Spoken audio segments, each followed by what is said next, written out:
grounded. He will. It's the Skinny on Sports Podcast with Aaron Cowk. I throw balls far. You want good words? Data language. Talk real sports with a real man. Come after me! I'm a man! I'm 40! And now, here's the be-all, end-all, know-it-all of high school, college, and pro sports. Aaron Skinny Cowk with the Skinny on Sports. We're talking about practice, man. I'm the MVP. Good Wednesday morning out there, Western Oklahoma. Welcome to the Skinny on Sports, right here on 98.1 FM, the Sports Animal. Glad to have you along for the next hour. We're going to talk a bunch of Super Bowl and actually the game. What happens when the Chiefs have the ball? So we'll go Chiefs offense versus Niners defense will be the topic of discussion as far as the game goes. Might even talk a little halftime show. Okay. What was your favorite? What's one that you think is probably, like you enjoyed? It's not, maybe at the top of most people's list of best all time, but one that you really enjoyed. Who would you like to see? And the first part of this can be somebody that's actually done this show before. And then who would you like to see that hasn't done the show before? What's happened to the Niners defense? Have the Chiefs really figured it out on offense?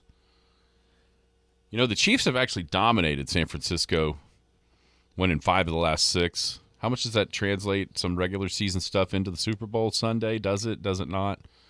And is this the most important matchup of the game? Chiefs O versus Niners D. Hits of basketball from last night. Thunder fall in Salt Lake City. Sooners win. Cowboys lose. Kelvin lost his mind, up 20. I think that was some sort of psychological ploy to his team. Or was he really that mad? Does he still harbor ill feelings toward Oklahoma State because of Bedlam rivalry from years gone by? Then the high school hoops from last night we can discuss as well. 225-9698 is the phone or the text line. That is 225-9698. Give us a call, shoot us a text. We can talk about any of those things, whatever else might be on your mind. I'll tell you what ought to be on your mind. Tucker family beef 8 for state. We've got some entries rolling in here as tomorrow is the deadline. Tomorrow is the deadline. Tucker family beef 8 for state. Gives you Class A and B, girls and boys, state tournament teams. That's just the first part of the contest. We'll wait a few weeks to finish up the second part. But get those entries in. You can put it on the Facebook page where I've got the post. You can text us right here, 225-9698. If you've got our numbers, you can send it to me and Jared. Doesn't matter, however you want to do that. But you got to get those entries in on the Tucker family beef. 8 for state. As I mentioned, 225-9698 is the phone or the text line. It is 225-9698. Call us, shoot us a text. We can talk about any of those topics I laid out or something else. If you got something else on your mind, feel free to chime right in at 225-9698. If you're going to be outside the listening area, stay in touch with the show a couple of ways. Log on to kadsam.com or download the app. The app's got it all. Radio, Penny News. Brand new edition of the Penny News happened last night at midnight as it burst on the scene. Brand new. Check it out, thepennynews.com. You can also pick up a free copy of the Penny News. A bunch of locations tonight. By tomorrow morning, the print edition is everywhere. Big Elk and Paragon TV, we've got playoff basketball starting tomorrow. Man, it's impossible to believe that that's true, but it is. The small school regular season ended last night. Elk City and Merritt, still a couple of games before they get the playoffs cranked up. Coming up next week.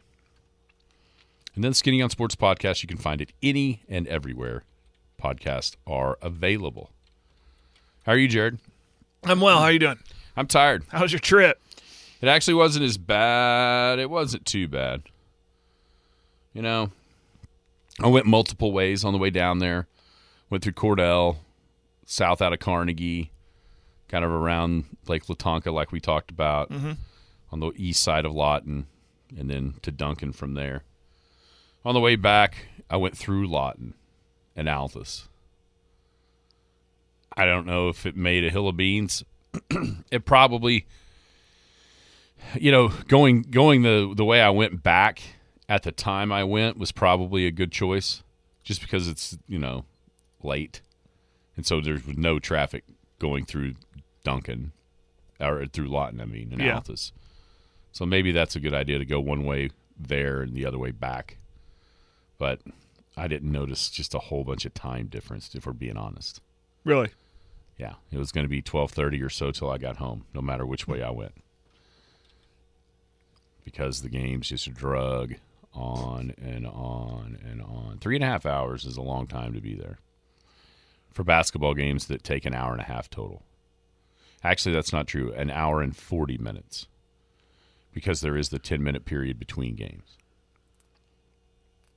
It kind of blows my mind just from the small school, then you get up to the larger schools, that when you get up to that larger school area, the games go longer. Yeah, not always. It just seems like every time. Well, you've said this before, and you check when we got that big group text and we're sending scores in, and I get all the small school finals start coming in at the same time, and then yours come in like 30 minutes later sometimes. Well, for just on the clock timing, the small schools is 6 minutes fewer. That's one thing. Mm-hmm. Is half times and in between the games are 8 minutes versus 10. Is that an OSSA thing, or is that just maybe a big school versus small school? I don't have any idea, but I do know that that's the case. And sometimes there are times. Well, right now, everybody's kind of having senior night. Yeah, but there's always the that. difference. But the difference is, the small school senior nights seem like they're starting at 6, and the bigger schools are starting at 6:15.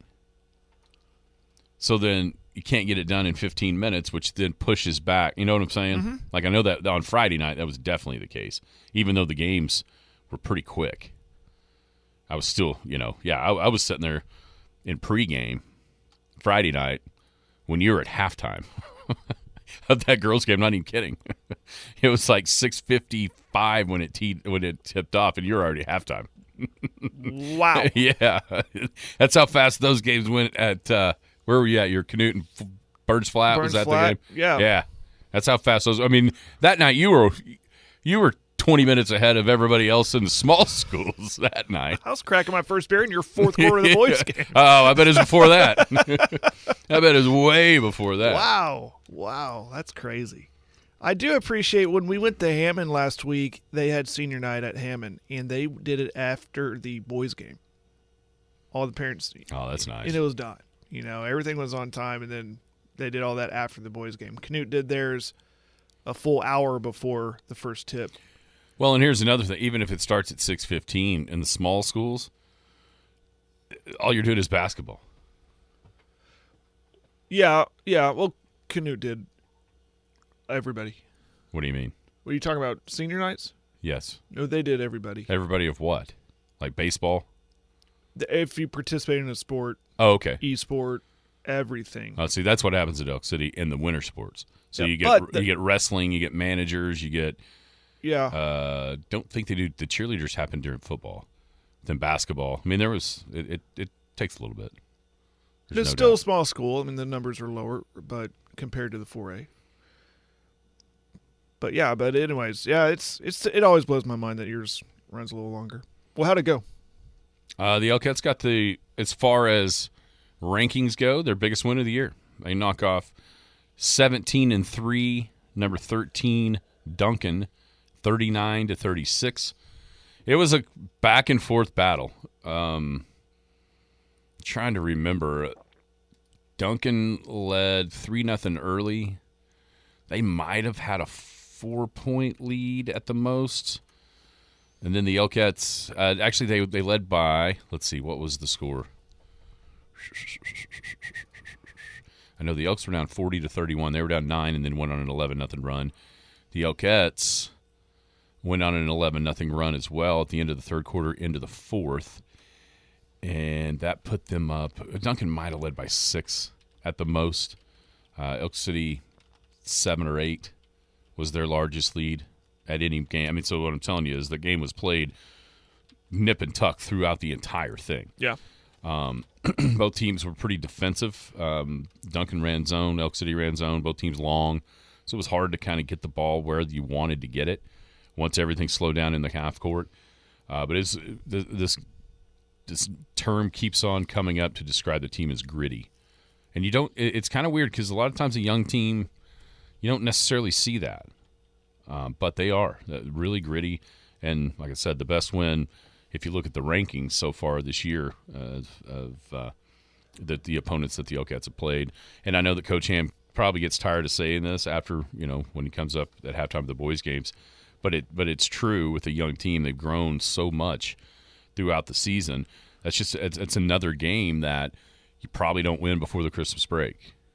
Yep, yeah. But as they've gotten better and things have improved and, just experience gained, they're closing out some of these games that they probably wouldn't before the break. And then, now as I was thinking about this driving home, you look at the district matchup is pretty even as far as the records and all that kind of thing. But then, you win that and you're like, dang, Bethany. And it gets me to thinking a few of those games before Christmas, if they could have sped this process up instead of 9-12 or 8-11 or whatever it was when the brackets were drawn up. Golly, if you flip 2 or 3 of those and then you're 12-9, 13-8 when all that's happening, maybe that's an opponent in the regional final instead of the first round of the regional if you're able to beat McGinnis and District. You know what I'm saying? It's just, you chalk those losses up to learning moments for a young team, and that's what they were. But at the same time, if you could have just figured out a way to win a couple at Childress that you had leads in, the Woodward game is one that stings after, leading it going into the fourth, at the end of the third quarter, had an 8-point lead and kind of blew that down to 3 going into the fourth quarter, and then it was just back and forth. That's 3 right there. That you flip those into the win column, now you've got 13 wins and 9 losses. That's not what your record was before that when they drew it up, but at the same time, you've got a winning record, and maybe you kind of kick that can down the road a little bit. You know what I'm saying? Yeah. With Bethany, but they played great. The boys, I don't get it. I don't there was just no energy. There was just nothing for 27 minutes. It's Coach Stevens and Coach Keys have to be pulling their hair out for a team that's 6-15. And yeah, Duncan was 2-18. And I get it, they're kids. They can watch film or see records and go, oh yeah.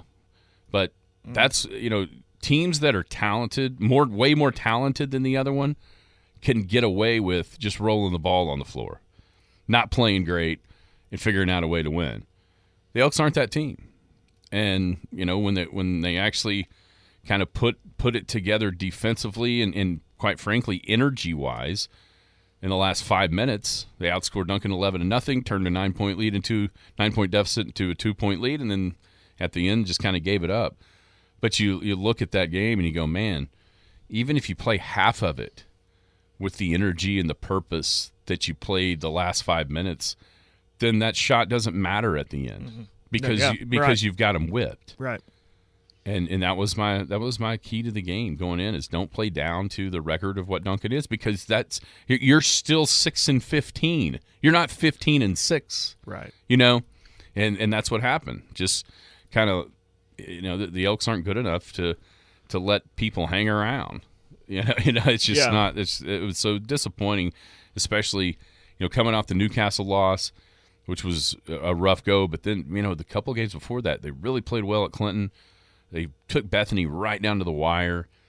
It blew out Chickasha in the second half. They kind of had some things going, and then now these last two kind of reverting back to what we saw during the Washington tournament, when they could kind of look like they didn't necessarily want to be there. So not the greatest, obviously, loss last night to a Duncan team that had only beaten U.S. Grant and Hoops for Christ.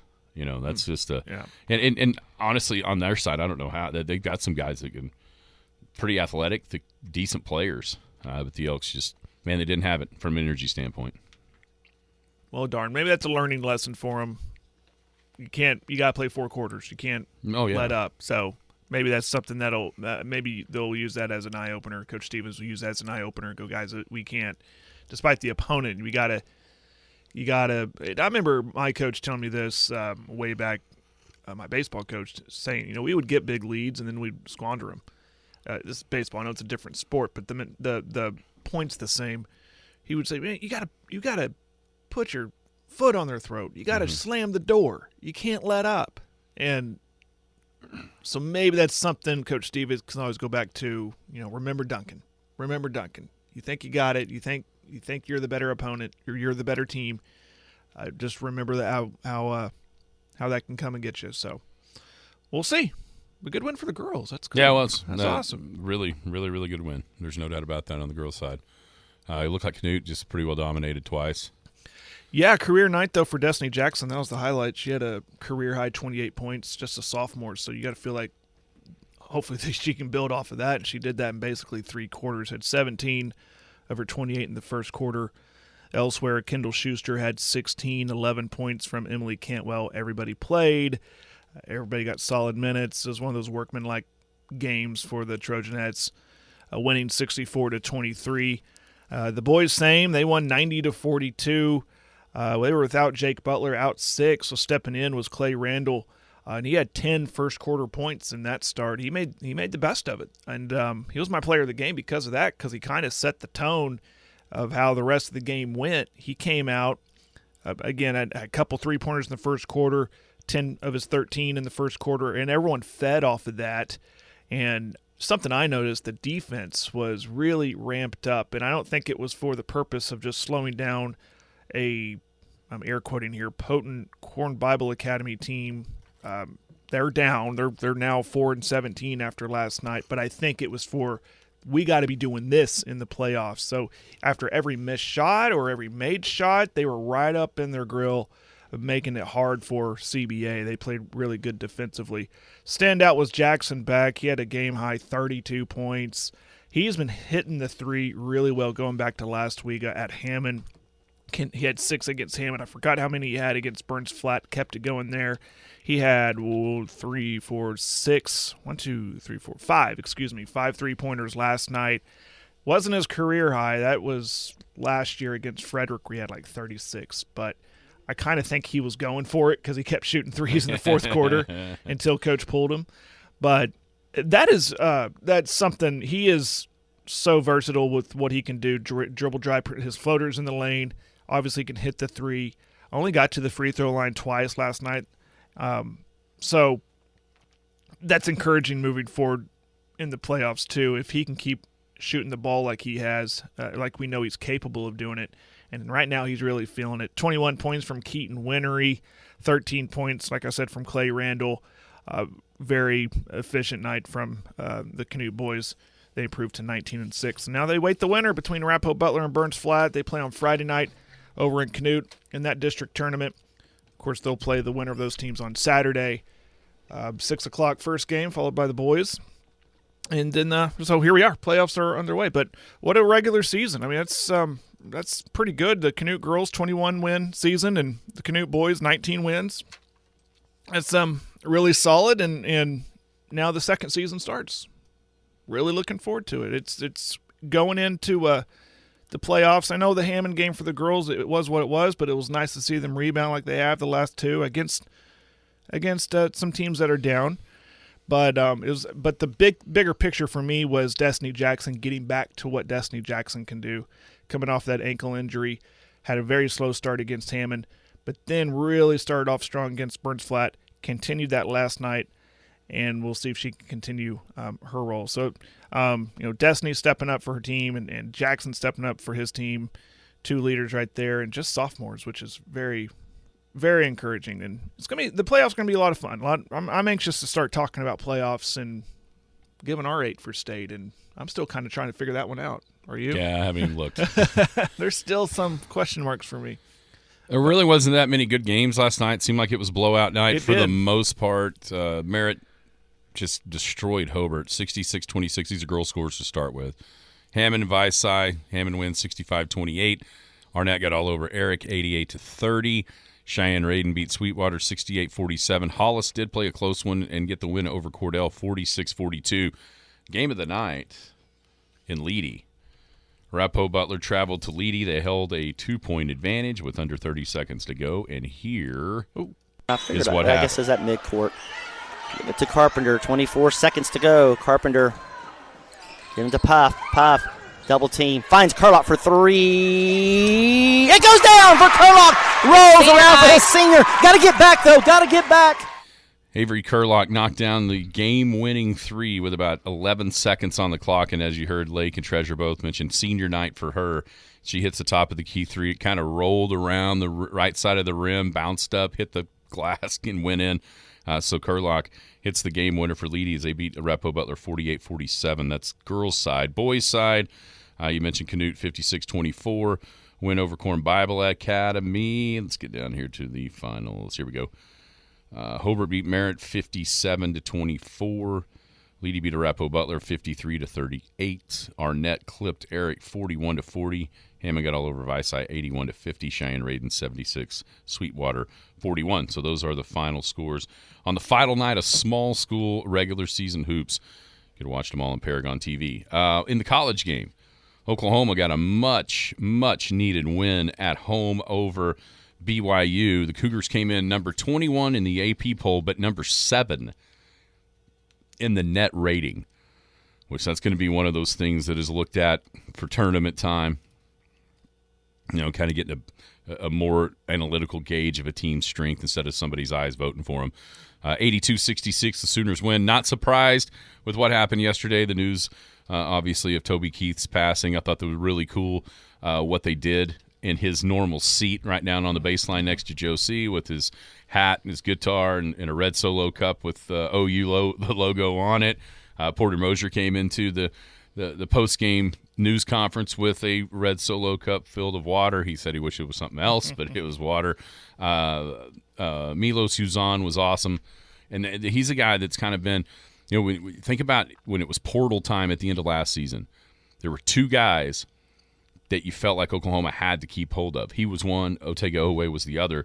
They both kind of had moments in the season, but I don't know if they have developed quite into the players that everybody thought they might be, and that was a big reason why they're trying to hold on to those guys. Mm-hmm. But last night he was fantastic, and so Oklahoma improves 5-5 in the Big 12. And man, when you look at the strength of the league, you know, even after the struggles here. And I don't even know if you call them struggles, just the grind of the Big 12 is probably a better way to describe what's happened over the last, 2 or 3 weeks with some home losses. And there's going to be losses in this conference. That's just the bottom line with the depth of it. Look at Kansas. Oh, yeah. In Lenardi, though, yesterday, or Monday, I guess, the 5th, he releases his bracketology. You know, there's conversation. We can have them on these airwaves. They're definitely having them. Oh, man, if Oklahoma doesn't win this game or that game, they're going to be in danger of falling out of the tournament.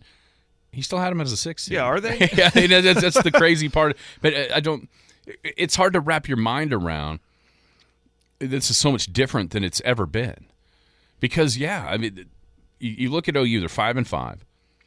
And with the wins they had in the non-conference, you feel like 7-11 is good enough to get them in the tournament, which seems crazy. It seems nuts. But that's how good the league is. When you're going to start looking at these strength of schedules at the end of the year, a whole bunch of them are going to be from the Big 12, you know, in the top 15 or 20. Almost, well, everybody's going to be there because of how good the conference is. I guarantee you all 14 Big 12 teams will have top 25 strength of schedules by the time it's all said and done and the complete schedule is wrapped up. And so that's a part that you don't really get. But at 5-5, you know, Oklahoma State coming to town on Saturday for Bedlam Part 1. You'd think that would be 6-5, although Mosier has struggled against the Pokes, just as he has with Texas. Mm-hmm. But you get that win, then you're 6-5. You still got a home game with Cincinnati. You still got to go to Stillwater. And then, you know, some of those home games, you know, is Kansas unbeatable? I don't think so. I mean, it'd be a road team. On paper, they're a bad road team. Who isn't in the Big 12? You're right, yeah. You know, that's the thing about it. When you go on the road, and now Oklahoma's lost a couple of home games. There's no doubt about that. But still, it's just hard to win on the road. And so, you know, with Oklahoma already notching, 3 conference road wins this season, you know, so they're still maybe should have had. The point of it is, but yeah, you shoulda, coulda, woulda, didn't do a damn thing. But it helps the strength. But 5-5 in this conference is plenty good enough to be above like one of those 10 or 11 seeds. So they have to finish it. It's obvious. But last night's win was big time as far as making sure, kind of locking in their spot in an NCAA tournament. That's big, and BYU's a hot team. They have been. They started the season hot. Obviously, came in ranked, and they can shoot it. And that was nice that they went toe to toe with them up until 3-4 minutes left to go in the game before they really pulled away. The score wasn't really indicative of how close it was for the majority of that game. That is a nice win. The Toby Keith thing was cool, and I'm hearing that they will be serving all drinks on Saturday will be in red Solo cups. So sodas, beer, water, whatever. That's pretty cool, and I'm sure they'll have a proper way to honor him. That was pretty neat. But, yeah, good win for OU. Good win for OU. Now, OSU, on the other hand, what happened down in Houston? Man, well, it was the worst time ever to go play them. After Kansas put the whooping they put on Houston on Saturday, that kind of came out of nowhere. You knew good and well that Kelvin did he put the bubble on the baskets and just make them rebound? You know what I mean? Like there was always those stories about that happening here. So not only a very tough opponent for the Pokes, but also at the exact wrong time that you want to go down to Hoff-Heinz Pavilion. And it went exactly kind of how you thought it would go. Houston controlled Oklahoma State throughout, and they ended up knocking off the Pokes. I mean, by far the headline of that game was Kelvin getting tossed, right? Yeah. I didn't. So I just saw a clip of it on Twitter or X or whatever, and I had to watch it a few times to realize his bench was not where that shot was at. No. He came way across the court. What was his What was his issue? The Oklahoma State offensive player, you could see him just kind of shoving the defender in the back, the guy that ends up scoring. And I don't know if there had been something going on throughout the night. You know, we didn't watch it. We were doing what we were doing. Yeah. But it's not the first time he just went sprinting onto the floor against Oklahoma State. You remember that year in Stillwater where I can't believe he didn't get a technical foul as the clock was expiring. Victor Williams made that shot 2004, 5, 6, 7, somewhere in there. He goes sprinting onto the floor. He ends up going to overtime because they don't give him a tech. Trying to say that the basket was no good and no you would win. Oh, remember yeah, that? I remember that. I mean, how in the world did he not get a technical foul that night and literally blow the game for OU? The referee's discretion was the better part of valor there because he should have. That's what it looked like last night. Here's my question. I mean, Kelvin was here long enough, kind of know the tricks of the trade. Is that still residual effect trying to get his team motivated from what happened at Kansas on Saturday? Maybe. I mean, at the time that happened, I mean, wasn't just for that game. They're up 20. So he's probably like, I got nothing to lose. We're going to win this game. I can get tossed and then we'll be fine. But maybe it was something he was setting up for the rest of the season. I don't know. Or maybe he's like a bull that sees red, but when he sees OSU orange, he just gets mad and goes nuts. But I wondered if he even had that fire left in him. You know, I was afraid he's going to have a heart attack. Yeah, but he's getting too old for that. It kind of took me back a little bit when I saw that clip. Like, man, I missed that guy. Reminded me of Lethal Weapon 4. We're getting too old for this. S. Somebody grab Kelvin and make sure he's still got a pulse. Here's the question Phil Jackson was so good in different playoff series of making his point at not necessarily during the game like Kelvin did, but making his point after the game about how he thought the officiating was, and then maybe that translated to something the next game that went in his favor. I wonder if because of the score, if Kelvin feels like, as the newcomer, Houston's maybe not getting the best whistle. I mean, OSU outshot him from the free throw line 37-14 in that game last night. It's still lost by 16. But I wonder if it's that. Like, okay, I'm going to make a scene. I'm going to go absolutely nuts and see if this can help us down the stretch. Not of this game, but down the stretch of the conference season, in these last 8, can we get a favorable whistle that might help us win the league? Maybe, or it could just be as simple as this was building up as the game went on and he popped.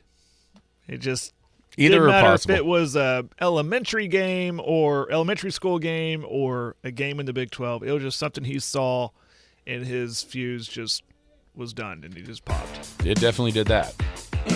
But I wonder if he had a little bit more ulterior motives for what happened. Thunder lose in Salt Lake City. This was a really good game, and man, Utah just made a bunch of threes down the stretch to win the game. Felt like one was coming there. Yeah, Utah's tough. At Utah's tough. Utah finally beat them. Oklahoma City beat them 5 in a row. We'll be back. Tuesday, February 13th is the school investment election. The plan provides local students and the Canute community with a renovated gymnasium, including new flooring, new stands, new scoreboard, updated restrooms, accessibility improvements, and more. The plan also includes upgrades to the school's science lab to promote more hands-on learning and experiments. Polls will be open from 7 a.m. till 7 p.m. Please take time to vote on this important election, because your voice and your vote matter. The Skinny on Sports. And we're back! We are back. Skinny on Sports, 98.1 FM, the sports animal, hanging out here on a Super Bowl Wednesday. We tried to avoid just beating the game into the ground throughout the last week and a half, but here we are. It's Wednesday. It's time. Wednesday. Yeah. It's time to start kind of giving what we think might happen, breakdown of the game on the field. Of course, we ask about your favorite halftime shows, who you want to see do the halftime show, and we talked about that in the last segment. Let's start with Kansas City. When Kansas City has the football, man, I think if you would have told everybody preseason that the Super Bowl is going to be Chiefs-Niners, would your mind, because I know mine would have, my mind would have immediately gone to awesome. Mahomes against the Niners defense. Well, yeah. You know what I'm saying? Yeah. This is going to be great. That great offense of Mahomes against that great defense of San Francisco. And man, you know, Kansas City, obviously the offense was nothing like it has been in the regular season in the past.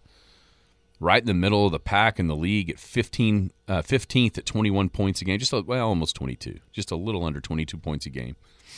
Passing yards were still 6th, but there was just something missing, whether or not it was Mahomes getting frustrated with the drops, the receivers not doing what they're supposed to do, lack of a run game at only 104, 105 yards a game, and that's 19th in the league. There was just something missing. All season it felt like offensively for Kansas City. My question is, do you think that there has been some magic switch that has been flipped in the playoffs to where this is more of the Kansas City offense that we're accustomed to viewing? Yeah, a little bit. I mean, there's been less drop passes without looking at the numbers. It's been more consistent in that department.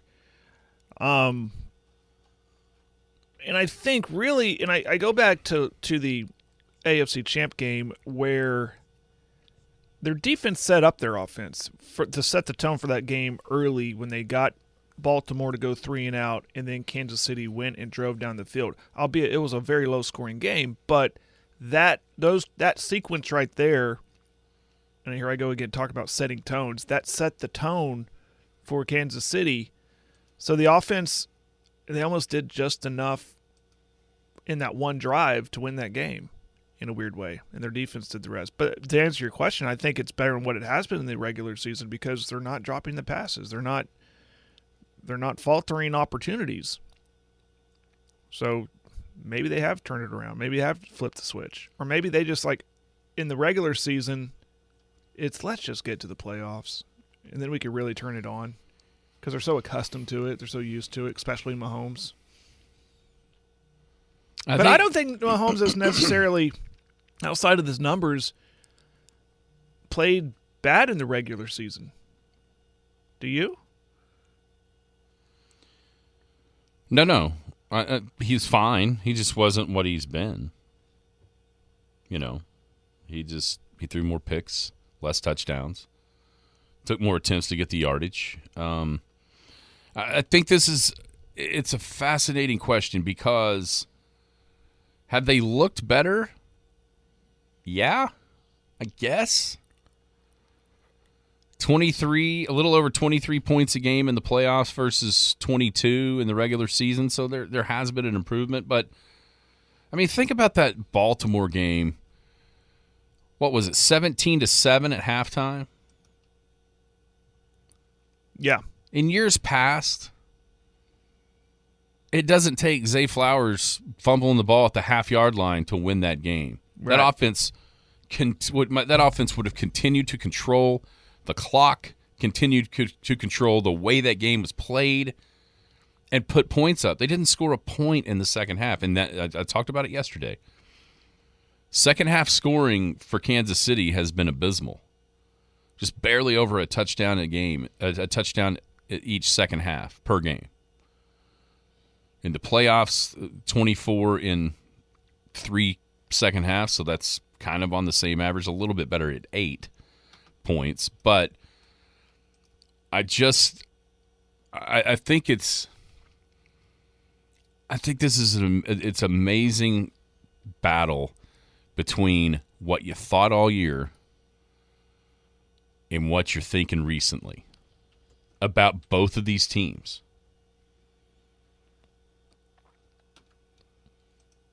Because I think most everybody has thought that the Niners are the best team all year long. If they're healthy, the Niners are winning, and it doesn't feel like that's the sentiment right now. But why? What has Kansas City done? I mean, they've beaten the teams they've beaten. Don't get me wrong. Dolphins, Bills, and then the Ravens.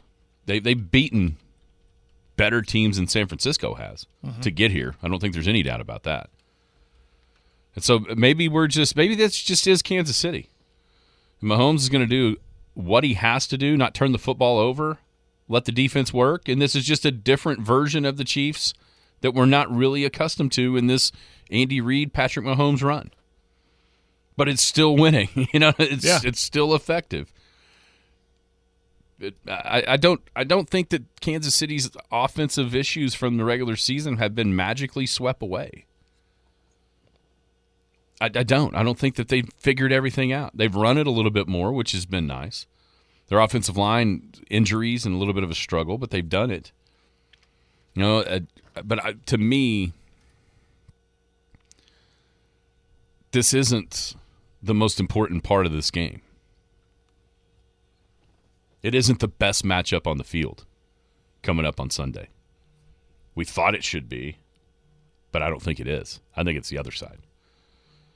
I think it's the Kansas City defense against the San Francisco offense is going to be more important to the outcome of this than this side. Yeah, that one has me a little bit more excited than the other side because the Kansas City defense has shown that they're pretty good, and then we know about the San Francisco offense with everything that they have, and with obviously Brock Purdy and Samuel and McCaffrey, Kittle. That one.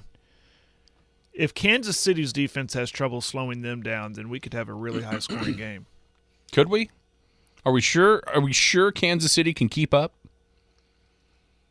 That's not a question we've ever had to ask.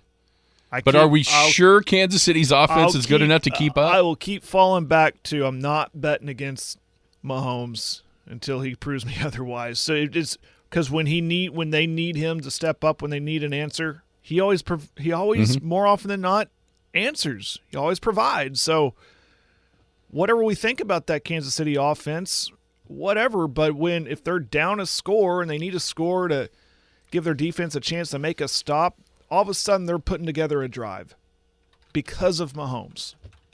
So that's where I can see if Kansas City's defense again has trouble slowing down San Francisco and it turns into a score for score, then I again not going to bet against Mahomes to have an answer for it.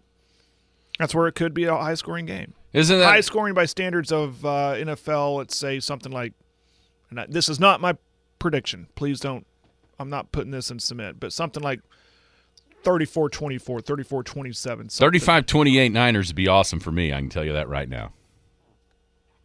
Any reason why? Or? Yes, because I'm in one of those square deals. Yeah. 35. Same one my wife is into. I think so. TTS girls or whatever. Yeah, that's it. Yeah. TTS office. She has that on the fridge. And yes. I'm like, Boy, I wish somebody would have asked me to be a part of this. Yes. I mean, you're the one with the gambling problem apparently in this family, Allie, not me. You're the one doing all this. Well, that's no. She's more interested in the because I guess that's a good thing. Now she's really, really interested in the Super Bowl. Yeah. Make sure I have that right. I don't want to be rooting for the wrong thing. Yeah. Yeah, 35-28. I mean, I'll take 15-18, Dakota. That's fine. Chiefs win 18-15. Or 8-5. 8-5 would be the best, actually. For you? Yes. Be 8-5 at the end of the first quarter and nobody score the rest of the game. 8-5. I can't even tell you how much money I would win. How many heads would explode if that final or 1, a score at the end of the first 3, quarter 4. was 8-5? And never changes. How did that would happen? Well, here's how it happened, Jared. You'd have a touchdown and a 2-point conversion. Okay. A field goal and a safety. A field goal and a safety. That would be Or a sweet. touchdown and missed extra point and a safety. There's your 8. Yeah, either way doesn't matter. Still, the score changes twice either way.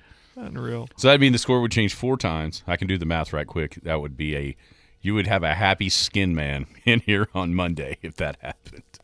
Chances are obviously terrible for that to happen, but that would be sweet. Thanks, Dakota. Didn't see that news. What, Rex Ryan interviewing to be the Dallas Cowboys defense coordinator? What's wrong with that?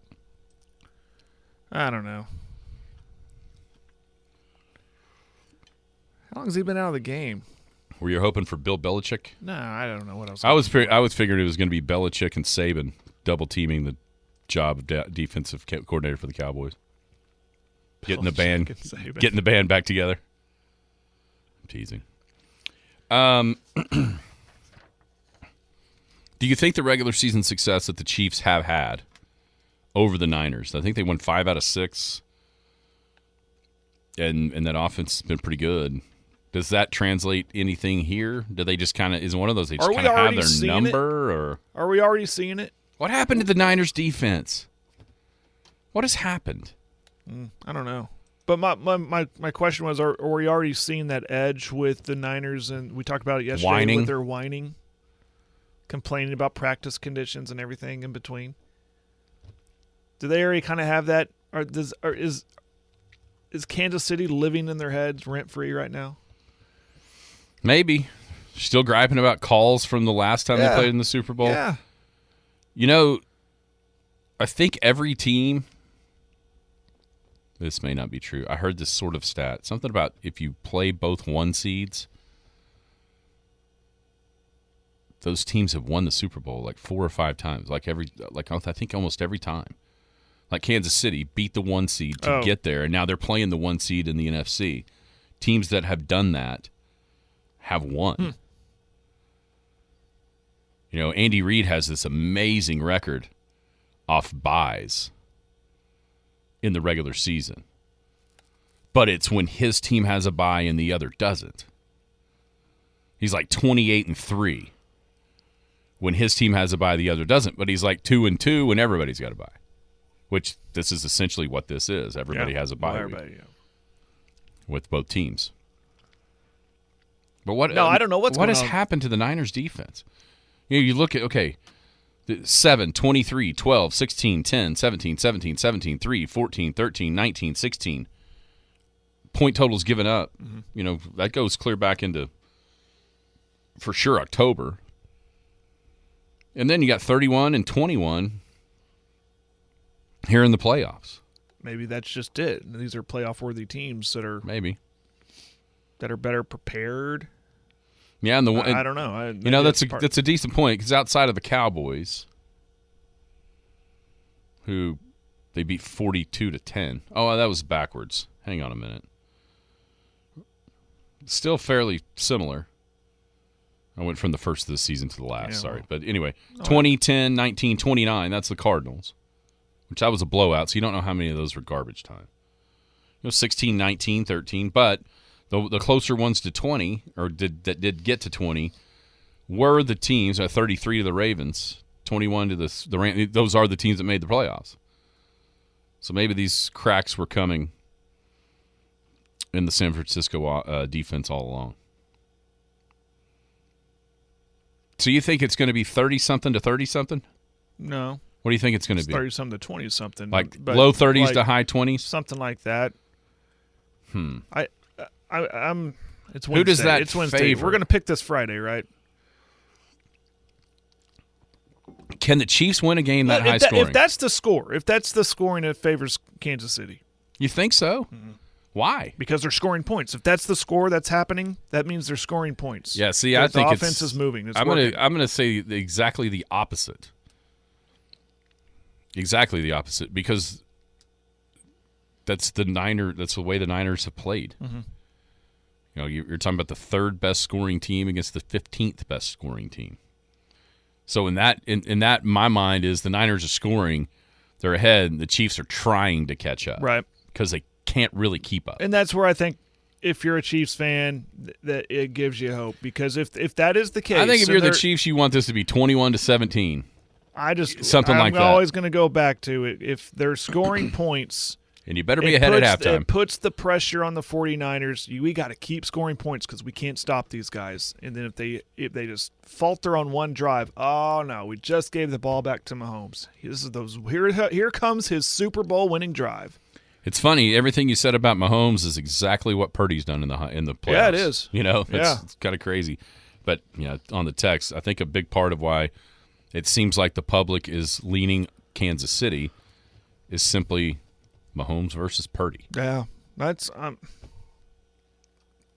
mean, I've been eating crow on Purdy this entire season, waiting for him to be the 7th round pick. Hasn't happened yet. But you're right. Still, people are. Nobody thinks Purdy has a chance to win this game. Really, exactly. That's what you're hearing. They're looking at Mahomes versus Purdy. They're going to go with Mahomes. Meanwhile, I'm going with Mahomes because, like I said, I'm just not going to bet against the guy. I'm not going to do it. Meanwhile, back at the ranch, I will go back to what I told you yesterday, that Brock Purdy threw for 97 more yards, 4 more touchdowns, and 3 less picks in 153 less attempts with 93 less completions. Here's something to sleep on. And, oh, by the way, his rating was 113. Mahomes's was 92.6. Here's something to sleep on, and we don't have time to talk about it, but just imagine it. It'll make you think all day, I think. Take those 2 quarterbacks and swap teams.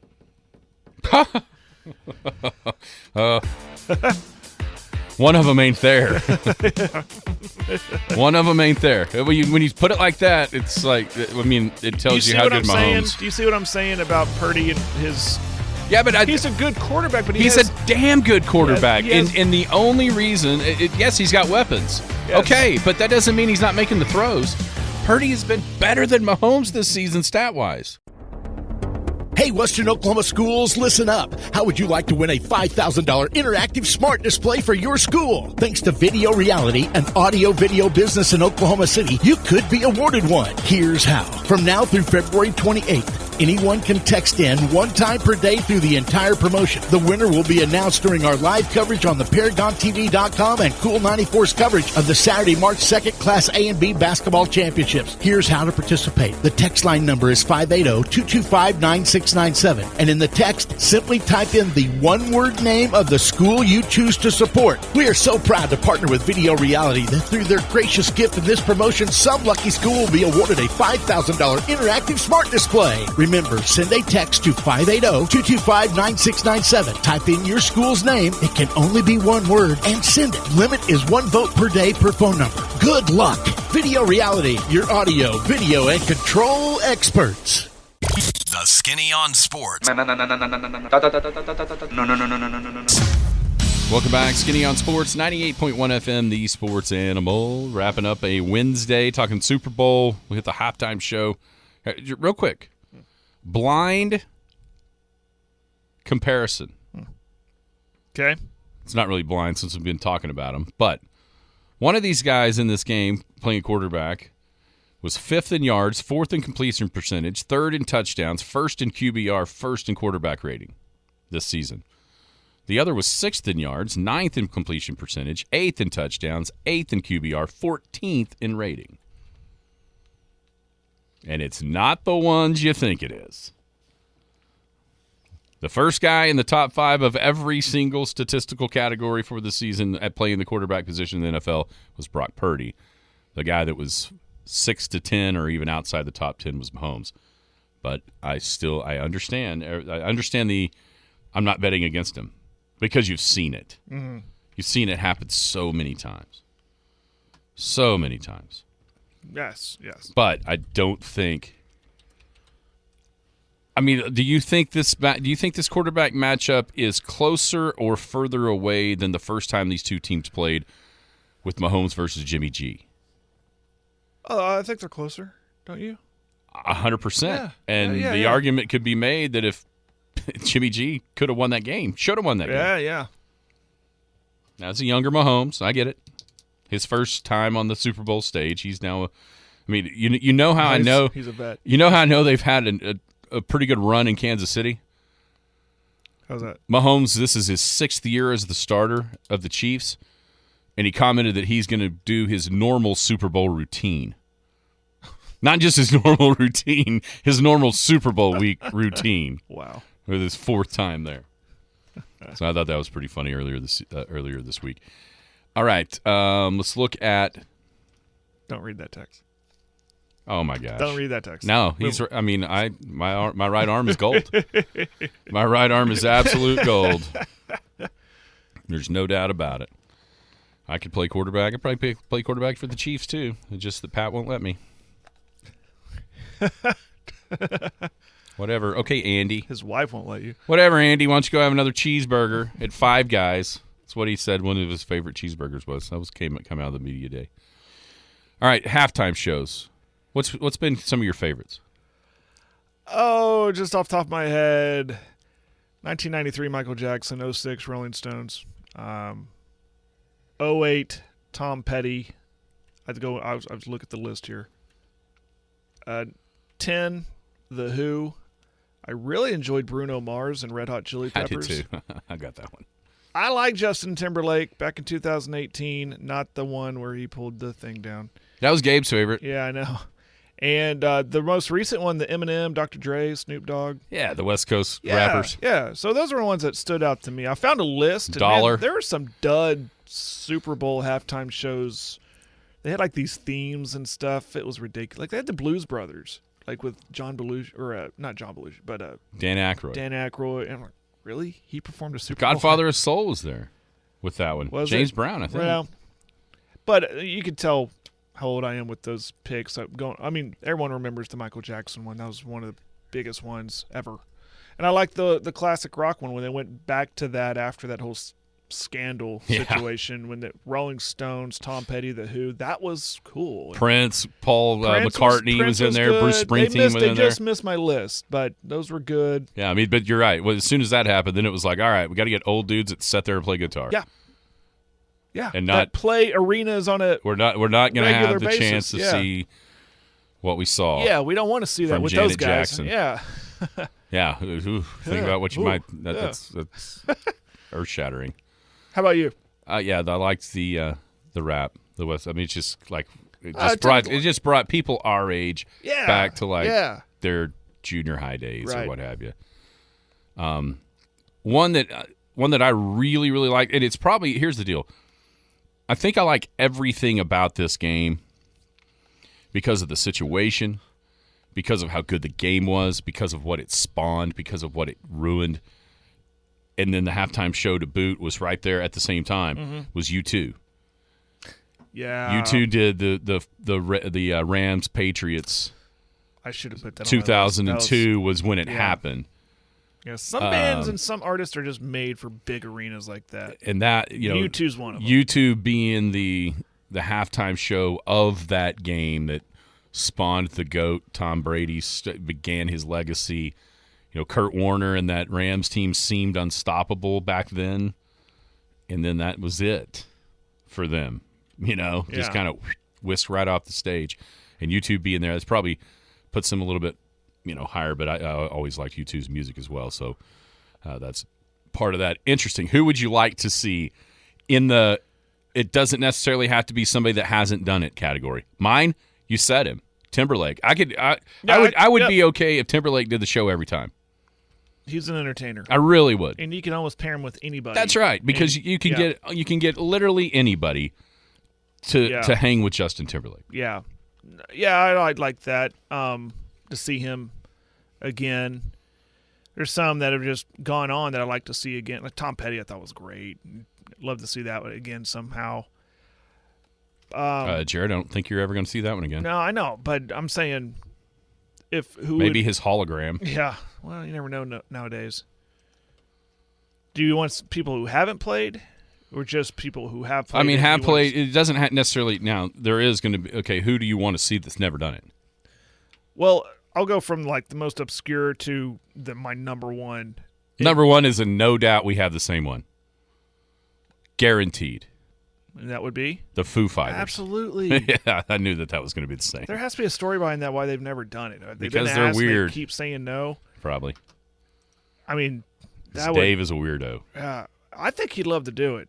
Yeah, if he'd love to do it, then they could do it. There's no doubt they've been asked. I don't know why. Yeah, maybe the timing isn't right. I don't know, but that's obviously my number one. You know, it'd be kind of crazy and obscure, but would probably, if you paired him with the right people, Weird Al. Now, see, now people would probably stop and go, "What is he going to parody?" You know, everyone loves Weird Al. Everyone. How crazy would that be? I would have never, ever, ever guessed that. Wouldn't that be if you'd have said, "Okay, fun? Think of 100 acts that I've got here on my list." Weird Al would have not made my. I know. Brain. I just threw it on there last, thinking that might work because he parodies all genres of music. Oh man, that would be funny. And people would just have a great time with it. I would have never got to Weird Al. Yeah. Some others. I'm all over the map here. Fall Out Boy, Morgan Wallen. I don't agree with their political views nowadays, but Green Day, they spout out a lot of hits. Imagine Dragons feels like a giant stadium band. I really can't believe they haven't even. It seems like they should have, but they didn't. Yeah. Kenny Chesney, but put her with Pink. I think that brings everybody. They have a song together, but I know no one likes. I'm out on Pink. Yeah, but she has. I'm saying you satisfy the masses, and I've been to a couple Kenny Chesney concerts. He brings the energy. Garth Brooks. Yeah, Garth is the guy that always brings the energy. I don't know. He's 62 now. I think he can still. Happy birthday, Garth. Yeah, I think he can still bring it. A band that's back together, a little resurgence, Blink-182, and of course Foo Fighters. That was my list. I had Foo. Number one by leaps and bounds. You know who's shocking that hasn't done it? Shocking. Who's that? T Swift. Well, yeah, that is. Listen, I don't want to see it, but it's not on my list. It's I don't want to see amazing it. she hasn't done that. It is. I think she thinks she's above it. Maybe so. Maybe she's the only artist in the world that's above doing the halftime super. Maybe that's what Dave thinks too. Maybe that's why the Foo doesn't do it. I've also got Billy Joel. I would love to see Billy Joel. Billy Joel would be good. Chris Stapleton. Billy Joel with no, never mind. Go ahead. Chris Stapleton. Stapleton would be good. And we just got a text, change it up back to the country or rock. That's where I'm going to with the Foo Fighters, Billy Joel, Stapleton, and also Eric Church. I would love to see Church. Because if it's Eric Church, you're probably getting a lot of those other guys too. Oh, sure, yeah. And the thing about Stapleton, he's worked with Timberlake, but he's a guy that can literally go with anybody. I mean, just look at his national anthem performance. Everybody raved about that. Yes, and I saw Joe Walsh on a text line. Why not the Eagles? Oh, that's a sore subject with me. No Eagles? I don't like the Eagles. Oh, okay. All right, Lebowski. I don't like the Eagles, and it's all my parents' fault. Because they listened to the Eagles. Because it was actually my fault because I bought them a CD when I couldn't drive my own vehicle.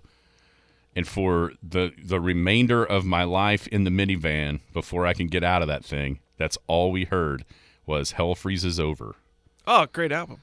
Yeah, the first 100,000 times you hear it.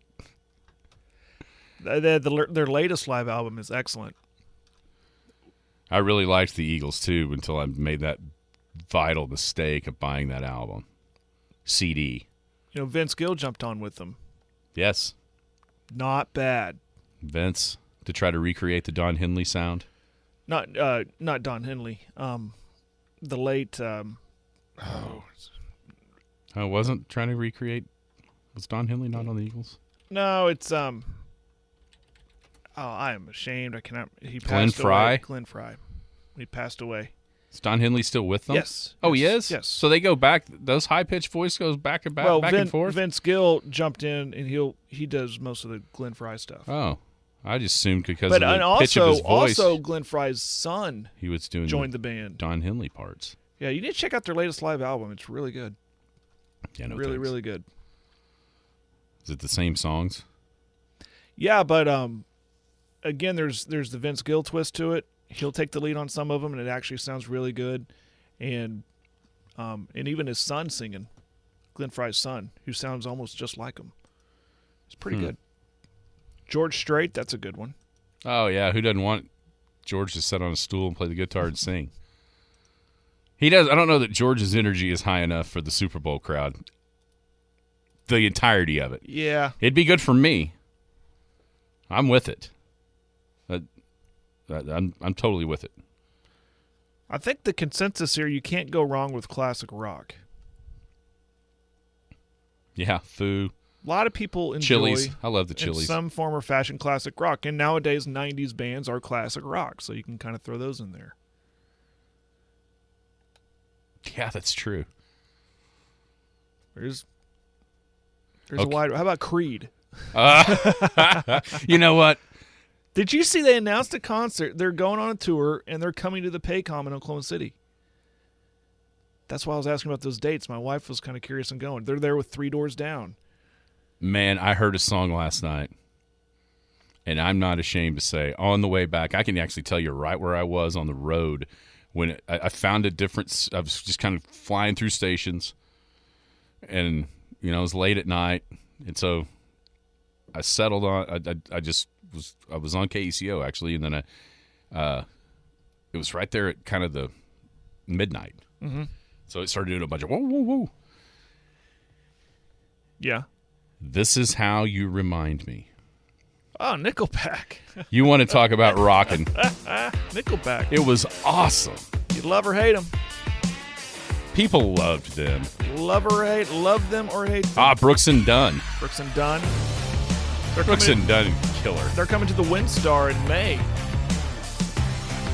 I like Brooks and Dunn. No, Nickelback, all the people that say they hate them now, loved them when it started. Yep. A lot like Creed. Everybody have a great Wednesday. You've been listening to the Skinny on Sports podcast with Aaron Cow. Be sure to hit that subscribe button to get alerts of when the latest podcast is available. Thanks for listening.